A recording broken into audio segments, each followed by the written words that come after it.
4 months back ఉంటుంది sir. 4 months అంటే సమ్మరా? Summer, March, April, మే, June, మళ్ళీ జూలైలో ఫస్ట్ వీక్లో వాటర్ వస్తాయి. మళ్ళీ ఫిబ్రవరి లాస్ట్ వీక్లో ఉంటాయి చిన్నగా. మార్చ్, ఏప్రిల్, మే, జూన్ అది సంగమేశ్వర టెంపుల్. సప్తలో అంటే ఏ నెలలు వస్తాయండి ఇక్కడ?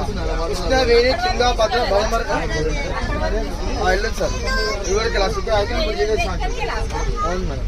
అదే ఐకాన్ బ్రిడ్జ్ అక్కడ నుంచి వచ్చి వెళ్ళిపోతుంది. హైదరాబాద్ నుంచి నంద్యాల డైరెక్ట్. ఆల్రెడీ తెలంగాణ 70% అయిపోయింది రోడ్. యాక్చువల్గా సమ్మర్లో ఆ బెండ్ ఉన్నాయి కదా మీడియం ఉందా, ఆ బెండ్ వరకు ఉంటాయి వాటర్. అవతల వాటర్ ఉన్నాయి మొత్తం ఎండిపోతుంది టోటల్గా. కృష్ణా అనేది మెయిన్ రివర్ ఇది. ఇప్పుడు వచ్చి వెళ్ళిపోతుంది. ఇక్కడ నుంచి శ్రీశైలం 120 కిలోమీటర్ ఉంటుంది. ఇటు వచ్చి జోగులాంబ 40 కిలోమీటర్ ఉంటుంది. జోగులాంబ వాటర్ పైన శ్రీశైలం పైన వాటర్ పైన వచ్చేసి 120 కిలోమీటర్లు ఉంటుంది. బ్రిడ్జ్ అక్కడ స్తంభాలు ఉన్నాయి. అట్లా పైన వచ్చి ఇట్లా వస్తుంది. అంటే 70% రోడ్ వరకు అయిపోయింది. ఇంకా 30% ఉంటుంది అంతే. బ్రిడ్జ్ పెండింగ్ ఒకటే, రోడ్ వరకు అయిపోయింది అలాగే. నంద్యాల శ్రీశైలం శ్రీశైలం శ్రీశైలం